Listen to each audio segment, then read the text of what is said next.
Hypothyroidism, ये thyroid gland बोलते सो एक एंडोक्राइन ग्लैंड, वो थायराइड ग्लैंड से थायराइड हार्मोन्स आता सो, थायराइड हार्मोन्स बोलते सो T3 T4। ये थायराइड हार्मोन्स का बहुत सारा फंक्शंस है आंग में। फर्स्ट, ये थायराइड ग्लैंड आंग में कहां है? गले में सेंटर पार्ट में, ये पिक्चर में देखे सका यहां है सो थायराइड ग्लैंड। तो ये थायराइड ग्लैंड से थायराइड हार्मोन्स बनाता सो। ये थायराइड हार्मोन ब्लड में इतना क्वांटिटी चढ़ना का हिसाब है। तो ये कंट्रोल में लाता सो कौन? ये कंट्रोल में लाता सो ब्रेन। ब्रेन का दो डिफरेंट लेवल में, हाइपोथैलेमस, उसके नीचे पिट्यूटरी। तो यहां से एक हार्मोन आको थायराइड ग्लैंड को सिग्नल भेज लो को रंगा T3 T4 हिसाब से ब्लड में कितना होना की उतना हिसाब से बनाओ गुरु। तो ब्लड में कितना होना की वो आदमी को, वो पेशेंट को, वो बने बादू उसका फीडबैक, नेगेटिव फीडबैक आको वो हार्मोन जो ब्रेन में आता उसका प्रोडक्शन जरा कम करो बोल को maintain T3 T4 thyroid hormones का लेवल मेंटेन कर को जालो करेंगे। अब शॉर्ट होकर बोलती हो तो थायराइड हार्मोन का लेवल कौन डिसाइड करता बोलते सो? ये TSH बोलते सो हार्मोन ही डिसाइड करता सो। मैं टेस्ट करता सो भी वोच। अब नेक्स्ट आपको थायराइड हार्मोन का आंग में क्या क्या डिफरेंट डिफरेंट फंक्शंस है। आंग में है सो हर सेल में एनर्जी बनता, एनर्जी के साथ गर्मी भी बनता, हीट भी बनता। तो ये एनर्जी बनना हो तो बहुत सारा केमिकल चेंजेस होना, वो केमिकल चेंजेस को हमें मेटाबॉलिज्म बोलते हैं। तो ये मेटाबॉलिज्म नॉर्मल है को चलना हो तो थायराइड हार्मोन जिसमें रहना तब एनर्जी प्रोड्यूस होगा, गर्मी भी प्रोड्यूस होगा। तो मतलब थायराइड हार्मोन नॉर्मल नहीं का तो एनर्जी प्रोड्यूस होगा नहीं, पेशेंट वीक रहेंगे, हीट भी प्रोड्यूस होगा नहीं, उनको ठंडा की संभालना होगा नहीं। मतलब ये जाता है बहुत सारा दूसरा फंक्शन है जिस्म का ग्रोथ को होना, स्पेशली छोटे बच्चों को, ब्रेन का ग्रोथ को होना, स्पेशली छोटे बच्चों को भी होना, बड़े आदमियों को भी होना, पैदा होने जैसा बच्चा भी, पेट में है जो बच्चा को भी नॉर्मल फंक्शन, ब्रेन का नॉर्मल डेवलपमेंट को थायराइड हार्मोन मस्ट। बड़े आदमियों को उसका नॉर्मल फंक्शन भी, नींद नॉर्मल रहने भी, वैसा अच्छे उसका कॉग्निटिव फंक्शन से भी नॉर्मल रहने, ये इंपॉर्टेंट।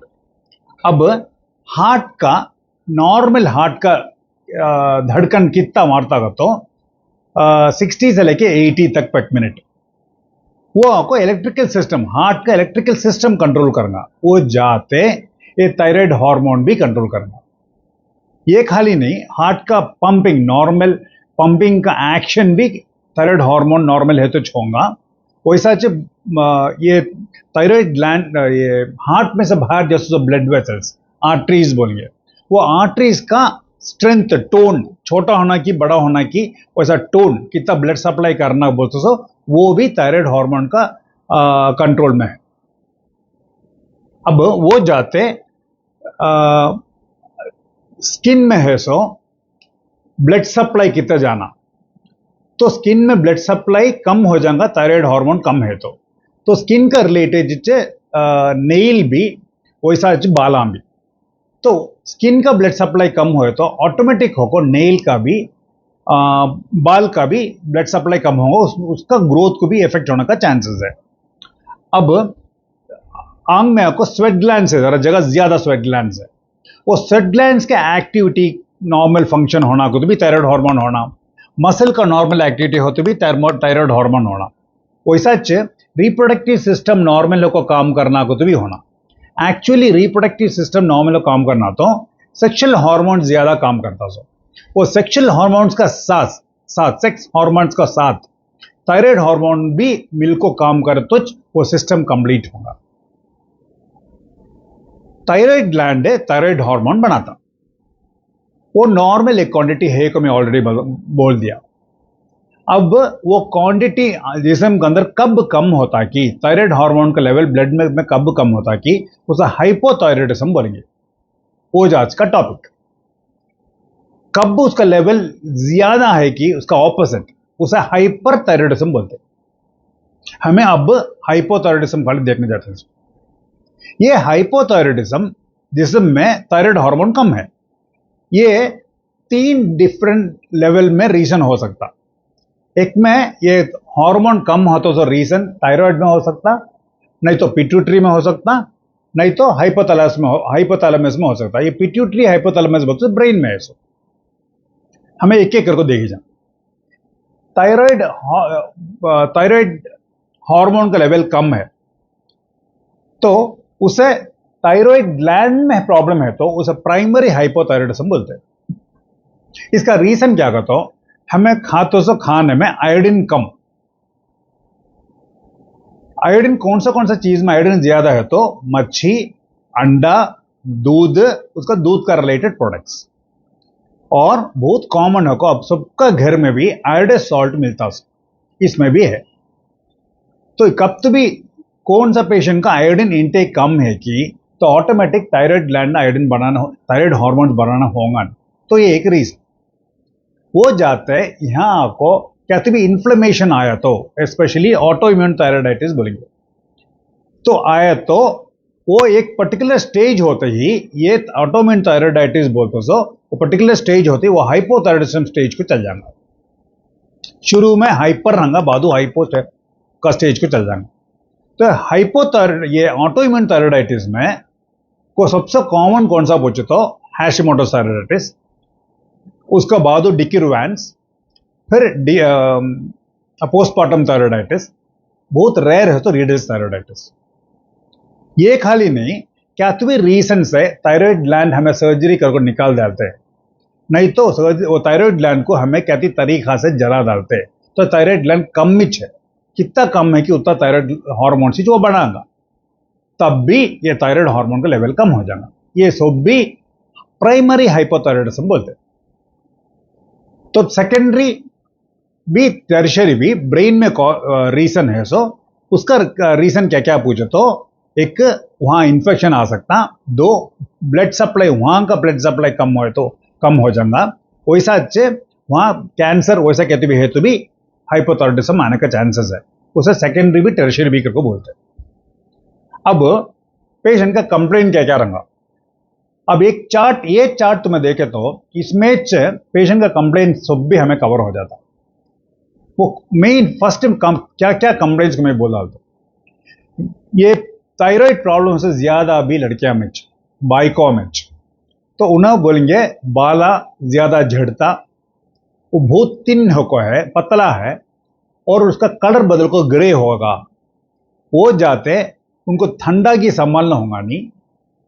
फिर उन फीमेल पेशेंट्स उनको पीरियड से रेगुलर नहीं रहूंगा, स्किन नॉर्मल नहीं रहूंगा, स्किन मोटा की रहूंगा, ड्राई रहूंगा, खुजाने का चांसेस ज्यादा है, खुजाती छोटा छोटा फ्लेक्स के सिका रहूंगा, येलो टोन कलर रहूंगा स्किन को, मोशन उनका नॉर्मल जाएगा नहीं और वेट बढ़ेगा, सूरत राउंड हो जाएगा, उन्हें डिप्रेशन में जा सकते, मूड स्विंग ज्यादा रहूंगा और पांव में सूजन रहूंगा।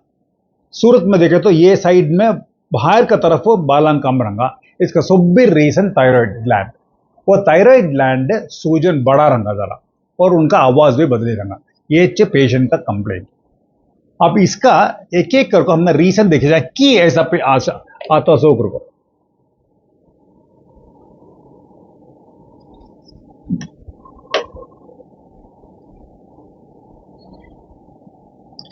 कि ऐसा आता सो का हमने रीजन देखे जाए।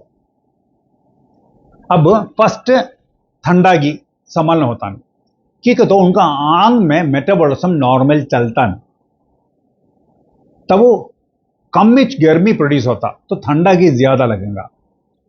उन्हें ज्यादा खाने दिल करता नहीं, मोशन नॉर्मल जाता नहीं, ठीक है। तो फिर भी सेम रीजन है, मेटाबॉलिज्म कम रहने से, एनर्जी कम रहने से उनको खाने का दिल करेगा नहीं। अभी उनका थायराइड ग्लैंड की बड़ा है कि तो थायराइड हार्मोन कम प्रोड्यूस करने से ब्रेन से सिग्नल आलोको रहूंगा तो ज्यादा थायराइड ग्लैंड बना, ज्यादा थायराइड हार्मोन बना बोल, तो वैसा ज्यादा बढ़ाने के वास्ते वो थायराइड ग्लैंड जरा बड़ा रहूंगा। पेशेंट को दिन में एक नींद आए शिकार हंगा कि तो उनका रात का नींद नॉर्मल नहीं ये बोलते सो जरा ज्यादा प्रॉब्लम है सको ये नींद बोलते सो नॉर्मल एक आदमी को 8 घंटा ही होना वो आपको दो स्टेज मेन होकर डिवाइड करेंगे एनआरईएम आरईएम बोलेंगे ये एनआरईएम आपको 3 स्टेजों को डिवाइड करेंगे वो तीनवीं स्टेज में 45 मिनट्स टू 1 घंटा फॉर 1 आवर तो भी पेशेंट नॉर्मल सोए तो उसे नींद मिल जाए हमने बोलना होगा और सच उसका नेक्स्ट स्टेज आरईएम स्लीप में भी एक 15-20 मिनट्स तो भी वो आदमी स्पेंड कर तो रात का नींद करेक्ट है को बोलना होगा थायराइड हार्मोन कम हो सकता है ऐसा पेशेंट ना ये पर्टिकुलर नींद का स्टेज में इतना टाइम नहीं रहेगा कम ड्यूरेशन रहेगा तो उनका रात का नींद बरो होगा नहीं दिन में नींद आए शिकार रहेगा डल रहेंगे अब उनका बाला थिन हो जाता पतला हो जाता ग्रे रहता जल्दी गिर जाता क्या है उसका रीजन अब बाला का डेवलपमेंट देखे तो वो उसका शुरुआत का एक्टिव स्टेज है उसके बाद लेट स्टेज है एक्टिव स्टेज में बाल बनता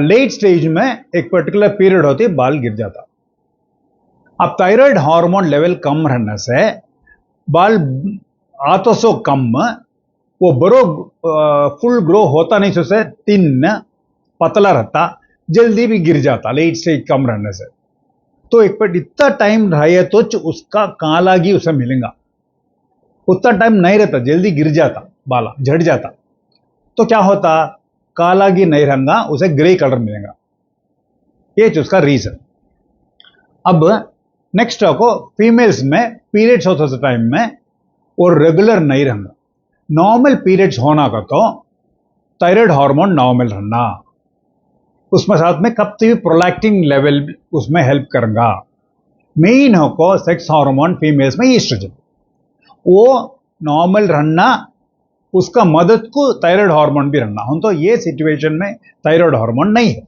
तब ईस्ट्रोजन को हेल्प मिलेगा नहीं तो इरेगुलर पीरियड्स आने चांसेस है कम पीरियड्स होने चांसेस है अब हाइपोथायराइडिज्म बड़लों को आते ही थायराइड हार्मोन कम होने को आते ही ऐसा फीमेल पेशेंट्स को कब तो भी ब्रेस्ट में से जरा दूध आने का चांसेस है उन तो उन्हें प्रेग्नेंट नहीं उन्होंने लैक्टेशन पीरियड में बच्चों को फीड करने का वैसा नहीं सर को भी हाइपोथायराइडिज्म आने का चांस है क्यों कि तो हाइपोथायराइडिज्म रहते ही ब्रेन में से प्रोलैक्टिन बोल के एक हार्मोन प्रोड्यूस होगा जो मिल्क इंजेक्शन को मिल्क प्रोडक्शन को हेल्प करेगा उसको वैसे ऐसा एक चेंज होता सो अब आंग दर्द मसल दर्द जॉइंट दर्द होगा कि तो मसल का मेटाबॉलिज्म नॉर्मल चलता नहीं उससे मिलता सो गर्मी नॉर्मल नहीं मिलता हाथ में यहां पर सुंदागी रंगा और कहती सामान रहा तो कभी गिरना चांसेस है वो की तो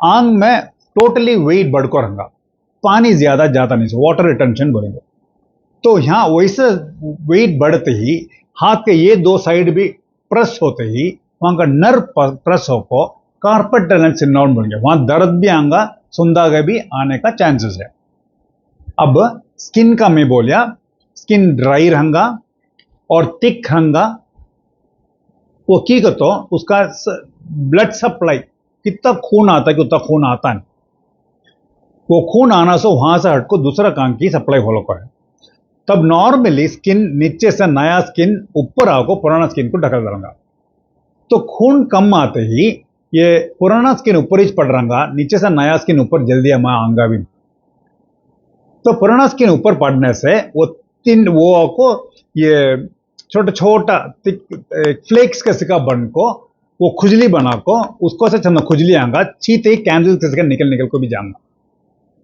वो थिक को डिपॉजिट होलो को रहने से स्किन जरा थिकनेस भी बढ़ता उसको ये उसका रीजन अब वो स्किन में एक येलो टोन किया था सो कैरोटीन डिपोजिशन रहने से आता सो पेशेंट का आवाज बदली वॉइस बॉक्स के अंदर वोकल कॉर्ड्स है तो आंग में कैसा पानी घटको खड़ता कि वैसा वोकल कॉर्ड्स के अंदर भी पानी घटको खड़े तो उसका मूवमेंट इंपेयर होको कम होको बरो होना नहीं से आवाज जरा बदली रहेगा तो पेशेंट फीमेल पेशेंट का आवाज बदलते ही जल्दी फोन में हमें आते रहेंगे मर्दाना बात करते हैं आते रहेंगे अब दूसरा दो तीन साथ बोल देता हूँ, उनको खाने निगलने मुश्किल रंगा, ठीक है, तो उनको एनर्जी नहीं है, मेटाबॉलिज्म कम है, वेट गेन ज्यादा, वेट ज्यादा बढ़ता, पहले मैं बोल सका वाटर रिटेंशन, आंग में पानी खड़लों को है, फिर आपको उनको इनफर्टिलिटी प्रॉब्लम्स रंगा, पहले बोल सका नॉर्मल रिप्रोडक्टिव सिस्टम काम करना, तो मर्दबाने हेतु भी बाइको हेतु भी सेक्स हार्मोन्स नॉर्मल को रखना, उसके साथ थायराइड हार्मोन्स भी काम करते हो जो नॉर्मल को रंगा। ये हाइपोथायराइडिज्म बड़लों का आते ही ऐसा पेशेंट करना है, जल्दी स्टेप में एक सीढ़ियां चढ़को जाको चढ़को आओ बढ़तो, उनको चढ़ना होगा नहीं जल्दी में, कि तो पाँव का ताई मसल्स जरा वीक हंगा, उन्होंने जल्दी चेयर में उठना होती, हाथ का सपोर्ट रखो छुटेंगे, हाथ सपोर्ट नहीं से जल्दी कूद को उठना होगा। तो ये प्रॉक्सिमल मसल वीकनेस रहने से स्टेयर केस चढ़ती उन्हें ज्यादा पाँव दर्द रहने से उन्हें चढ़ना नहीं से रहने ट्राई करके, पेशेंट को एसिडिटी ज्यादा रहना, ठीक है, तो ये फुट पाइप का भी स्टमक का भी बीच में छोटे डोर को सिखा है, वो थायराइड हार्मोन का लेवल कम होते ही ये डोर दर्रा खुल जाएगा, एसिड पेट में एसिड पे ऊपर आने का चांसेस है। अब लास्ट हो को पेशेंट का सूरत में ये दो साइड में भी आईब्रोस में कम है, वो ठीक है, तो वहां का बाला जल्दी गिर जाता है थायराइड हार्मोन लेवल कम रहने से, वो हेयर का ग्रोथ बोलते मैं बोल को तुमने समझाया। अभी ये सब भी प्राइमरी हाइपोथायराइडिज्म के बारे में हम इतना खुद बोले, मतलब ये थायराइड हार्मोन कम होने का रीजन कहाँ है पूछो तो थायराइड ग्लैंड में। अब ये सेकेंडरी नहीं तो टेरिशरी है, तो उसका पेशेंट का कंप्लेन इज डिफरेंट। क्या कहते ना बोलेंगे, लेडीज बोलेंगे पीरियड्स होता नहीं बोलेंगे, स्किन उनका थिन है बोलेंगे, उसका साथ साथ ये कंप्लेन जो भी उनका आता वो जल्दी जल्दी हल्को रंगा, फिर उनको सर दर्द रंगा, संभालना होता नहीं सर दर्द रंगा, कब तो भी वॉमिटिंग रंगा, खाई करेंगे, पर हंकी का ये विजन उनका नॉर्मल नहीं रंगा। तो मैं डिटेल को जाता नहीं कि तो ये टॉपिक को प्राइमरी हाइपोथायराइडिज्म के बारे में मेन को मैं बोलना चाहता हूँ। अब हमें पेशेंट को एग्जामिन करते ही, डॉक्टर देखते ही पहले मैं एक चार्ट बताया सका क्या क्या उसमें डाल को है कि उतना भी फाइंडिंग्स रंगा, और पल्स कम रंगा, बीपी जरा हाई रंगा, तब ना हाइपोथायराइडिज्म का क्लिनिकल फीचर्स हमने कंप्लीटली मिल गया। अब इसे हमें डायग्नोस करना, तो ब्लड टेस्ट उठाते ही thyroid function rate T3 T4 TSH उठाए तो TSH ज्यादा रंगा, T4 कम रंगा, T3 नॉर्मल रंगा, नहीं तो कम रहने चांसेस है। अब हाइपोथायराइडिज्म कंफर्म्ड, इसका रीजन क्या, इसका रीजन क्या देखो पकड़ना, तो वो ऑटोइम्यून थायराइडाइटिस उसका नेक्स्ट कॉमन कॉज को ठकोना, तो उसमें सबसे कॉमन कॉज हैशिमोटोस थायराइडाइटिस। तो कौन सा ऑटोइम्यून डिसीज है तो भी उसे डायग्नोस करना तो तीन चीज होना, serum thyroglobulin, thyroid TPO antibodies, thyroglobulin antibodies, तो ये सब भी ज्यादा है तो खून में ऑटोइम्यून थायराइडाइटिस आपको पेशेंट को हाइपोथायराइडिज्म आया मतलब। अब ऑलरेडी हम ना हाइपोथायराइडिज्म है को मालूम होगा, उसमें से ट्रीटमेंट शुरू कर सकते हैं, पर काय को हमें ये ऑटोइम्यून क्या उसका रीजन देखो पड़ना का, उसका इंपॉर्टेंस क्या है, ठीक है, तो किसे ऑटोइम्यून थायराइडाइटिस आपको हाइपोथायराइडिज्म होता कि ऐसा पेशेंट नाम में हमने ये एंटीबॉडीज ज्यादा है तो हाइपोथायराइडिज्म बहुत टाइम जिसमें रहना ये प्रॉब्लम कंटिन्यू कर लो जाने का चांसेस है का मतलब, वो जाते दूसरा रिलेटेड प्रॉब्लम्स भी आने का चांस है मतलब। अब क्या थायराइड हाइपोथायराइडिज्म डायग्नोस होगा, उसका रीजन क्या करके भी डायग्नोस होगा। अब दूसरा जरा टेस्ट करना कि वो किसे हाइपोथायराइडिज्म है कि उनको दूसरा प्रॉब्लम भी हो सकता, वो भी करेक्ट करना, उनका एनीमिया रंगा, हीमोग्लोबिन कम रंगा तो ब्लड टेस्ट चेक करना, CBC करना, कोलेस्ट्रॉल ज्यादा रंगा तो लिपिड प्रोफाइल करना। अब ऐसा पेशेंट में डायबिटिक पेशेंट है तो उनका कब भी लास्ट 3 महीने का ब्लड शुगर कंट्रोल में है कि देखना, हीमोग्लोबिन A1C करेंगे। हाइपोथायराइडिज्म है तो हीमोग्लोबिन A1C के वैल्यू रॉन्ग बताना, ऐसा पेशेंट में एक फास्टिंग ब्लड शुगर भी पोस्ट बैंडल ब्लड शुगर ही करना। ये हाइपोथायराइडिज्म पेशेंट को हार्ट प्रॉब्लम आ सकता तो ECG उठाना, थायराइड ग्लैंड बड़ा है तब उसका अल्ट्रासाउंड उठाना, हैशिमोटोस का कौन सा टाइप मालूम होना तो हमें इसमें चुबा को उठाना पड़ेगा, फाइन नीडल एस्पिरेशन बोलेंगे। अब हमने इसका इन्वेस्टिगेशन होगा, इसका ट्रीटमेंट ट्रीटमेंट बोलते सो कॉज क्या, थायराइड हार्मोन कम है तो ट्रीटमेंट क्या, थायराइड हार्मोन में रिप्लेस करते। तो थायराइड हार्मोन बोलते सो लीवोथायरॉक्सिन T4 टैबलेट्स, वो इंडिया में एक 9-10 कंपनियां बनाते, 12.5 माइक्रोग्राम्स, 25 माइक्रोग्राम्स, 50 माइक्रोग्राम्स, 75, 100, 125, 150, 200 माइक्रोग्राम्स तक बनाते, डिफरेंट डिफरेंट डोज में। अब ये कैसा खाता सो, खाने का तरीका क्या क्या क्या संभाल को रखना मैं बोल को दे दो। जो डॉक्टर कितना डोज बोलते हैं कि वो खाना, कब, सुबह ही उठ को दांत ब्रश कर को ये जो डोज बोलती वो आपको टैबलेट लेको एक पानी सिप का साथ पानी में पिलाना, गर्म पानी नहीं, नॉर्मल पानी के साथ। इसका साथ विटामिन टैबलेट की, एंटासिड टैबलेट की, पेट का जलन आना नहीं सर वैसा टैबलेट की, आयरन टैबलेट की, कौन सा टैबलेट भी खाना नहीं, खाली लीवोथायरॉक्सिन खाली खाना। और खाए बादू नेक्स्ट 1 घंटे का से क्या भी खाना नहीं पीना नहीं, ये चीज का तरीका। रोज भी खा लो को रहना, कब तक डॉक्टर बोलते हैं कि तब तक। अब ये टैबलेट जहां घर में रखी वो जगह जरा ठंडा गिरना, उसे बोल को फ्रिज के अंदर नहीं, अलमारी के अंदर रहना, मतलब गर्मी में रहना नहीं, टैबलेट का बॉटल खुला रखना नहीं, वो एक्सपायरी डेट का नजदीक नहीं रहना, और खाद से कुछ एक ही ब्रांड मिला को खाए तो अच्छा रहेगा।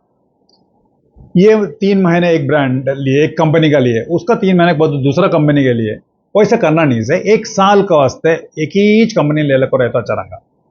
सपोज मिलता नहीं तो तुम्हें बदलना पड़ेगा तो कौन सा कंपनी लेते कि वो कंपनी ले लेकर रहता अच्छा रहेगा, कंपनी ज्यादा बदलाना नहीं से रहे तो अच्छा। ये मुझे टैबलेट के वजह से बोलना है। सो अब नेक्स्ट क्या हो तो ये हाइपोथायराइडिज्म आता तो ज्यादा फीमेल्स को मैं बोलिया तो उनको बहुत सारा जिस्म में प्रॉब्लम रहा, जैसा मैं वो चार्ट में बताया, ये सब भी छोड़ डाल को उनका बालों का पीछे चलेंगे, उन्होंने बोल के बाला बहुत थिन है, बहुत जड़ता, डॉक्टर ग्रे होगा, इसके वजह से कहती बोल को दो, ये थायराइड का टैबलेट का वजह से, कोलेस्ट्रॉल ज्यादा है सो हार्ट प्रॉब्लम, ये सब भी छोड़ डालेंगे। उसको वास्ते उनको भी हेल्प करना वास्ते एक छोटा टिप देता, हेयर केयर कैसा करना। फर्स्ट आपको ये बाला ग्रे है को मैं बोलिया, उसे डाई करना नहीं, कि तो डाई लगेगा नहीं, बरो लगे तो भी बहुत रोज खड़ेगा नहीं। एक hair shampoo, hair conditioner use करना, हेयर ड्रायर गर्मी यूज करना नहीं। हेयर शैम्पू को तो क्या, हेयर कंडीशनर को तो क्या। हेयर शैम्पू को तो शैम्पू कब भी हमें सोप के बदले यूज करता है, सोप क्या करूंगा, मैल निकालूंगा, शैम्पू क्या करूंगा, मैल निकालूंगा, तो वो स्कैल्प में डालना। कंडीशनर का तो क्या, कंडीशनर का यूज करते हैं तो ये बालां का एक एक बालां को भी अलग अलग रखने भी, उसे अच्छे टेक्सचर देने भी कुछ उसका काम। बाला आपस में लगना नहीं सरना वास्ते उसका काम। तो क्या वो स्कैल्प में नहीं लगाना, वो बाला में लगाना। तो उसका तरीका क्या, नहाने जाने का पहले बड़ा एक कोम ठाको, उसका दांत जरा जरा दूर रखना, कोंगे को अच्छा लंबा अच्छा करेक्ट को कोम कर लेना, कोम करे बादू फुल गिल्लागी करे बादू कोंगी कर लेना, खुद गिल्लागी करे बादू बाला सब भी तुम्हें कंडीशनर बाला में डालना, स्कैल्प में डालना नहीं, बाला में फुल लेंथ को डालना, डाल को 10-15 मिनट छोड़ डालो। नहाने चढ़ते ही गर्रा पानी डाल को स्कैल्प में खाली शैम्पू डाल को 5 मिनट छोड़ डालो, उसके बाद नहा लेना। नहाए बादू अच्छा तोत्र को ड्राई कर डालना, धूप में खड़ना कर नहीं, अंदर रखो ड्राई कर, तो बस हेयर ड्रायर यूज करना है। अच्छा ड्राई होए बादुच तुम्हें कोंगी डालना। ये अच्छे हेयर केयर के बारे में मुझे बोलना है इसमें। अब जरा अज्ञान को टैबलेट करेक्ट को खाए, तुम बोलेंगे करेक्ट को खातू हम तो थायराइड हार्मोन लेवल नॉर्मल में आता नहीं कि वो कि तो उन्हें करेक्ट खाते नहीं रहेंगे, मंडे ट्यूसडे वेडनेसडे खाते रहेंगे, फिर थर्सडे फ्राइडे भूल जाते रहेंगे, तो इर्रेगुलर लोगों खाती, वो एक रीजन। खाने का तरीका, सुबह उठते ही टैबलेट खाती, उसके साथ दूसरा कॉन्सेंट्रेटिव टैबलेट, तो बोरो काम करेंगे नहीं तो दूसरा कैबिन टैबलेट खाएंगे नहीं, करेक्ट से खा लेंगे, उसके बाद गर्म पानी पीएंगे, 10-15 मिनट के अंदर खाना शुरू कर देंगे, वो भी रॉन्ग। तो ऐसा कभी भी करे तो थायराइड हार्मोन का लेवल आंग में करेक्ट नहीं रहेगा। और लास्ट होको बहुत रेयर होको ये थायराइड टैबलेट जो खाती उसका रेसिस्टेंस आने का चांसेस। अब ये थायराइड हार्मोन टैबलेट जब शुरू करती, अब कितना डोज होना को डॉक्टर को मालूम, वो कम उम्र पेशेंट है तो उतना डोज ही शुरू कर देंगे। हम तो उम्र वाले है तो नहीं तो हार्ट प्रॉब्लम पेशेंट है तो उतना टैबलेट होना को हमने मालूम को तो भी हमें डायरेक्टली उतना डोज में शुरू करेंगे नहीं, कम डोज में शुरू करेंगे कि तो उनका हार्ट को प्रॉब्लम आना नहीं सर हन्ना वास्ते। तो ये हाइपोथायराइडिज्म का बारे में बोलना है। अब बहुत सारा फोन कॉल्स, बहुत सारा डाउट्स मैं जब लोगों पूछते डॉक्टर मैं ऐसा पढ़ी हूँ, मैं यूट्यूब में देखी हूँ, मेरे दादी ऐसा बोलते हैं, तो मैं क्या पढ़ी क्या सुने वो बोलो। नहीं कैबेज खाना नहीं, सोयाबीन खाना नहीं, ओनियन लेना नहीं, ब्रोकोली लेना नहीं, आलमंड खाना नहीं बोलते हैं, पर apricot, cherry, pears, peaches, plum, strawberry ये पर खाए तो थायराइड हार्मोन बरोबर आंग में होगा नहीं बोलते हैं। ये सच क्या? ये सब भी झूठ।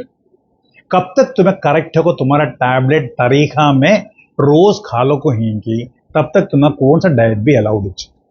अब स्पेसिफिक हो को तुमने क्या तो भी बदली कर को कहते खाना स्पेशल को है क्या तो मैं पूछा तो मैं हाई फाइबर डाइट खाओ को तुम ना बोलगा।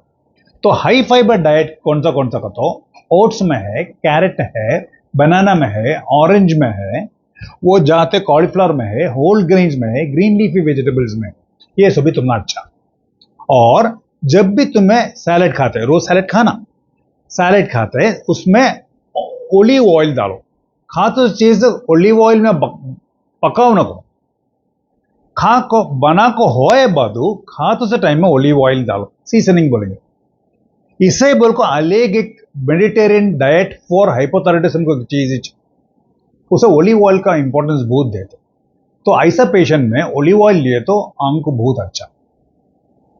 अब ये जाते टैबलेट खा लो को ही, वो जाते रेगुलर खा लो को ही, वो जाते तुम्हें आपको रेगुलर जरा एक्सरसाइज करना, काम घर में ज्यादा ही काम कर लो को छुन डॉक्टर वो अलग। आइसोमेट्रिक एक्सरसाइज 20 मिनट तरह हाथ पांव हाला को अच्छा चले तो जरा अच्छा रहना। वो एक विटामिन डी 7 खाने देंगे वो लेना, डॉक्टर तुमने विटामिन ई भी देंगे वो भी ले लेना। और टीएसएच लेवल हर 6 मंथ्स ने तो 1 साल को कर लो को रहना। वो करते तो सुबह ही 8 बजे से 10 बजे का बीच में रहना। तब एक सवाल आता, बहुत सारा क्वेश्चन भी मुझे फोन करके पूछते, तो ये लेते ना डॉक्टर खाली पेट में टेस्ट करना कि नहीं खाने के बाद टेस्ट करना है, कैसा है तो भी परवाह नहीं। वो करते तो टाइम 8 से 10 का बीच में, वो इंपॉर्टेंट।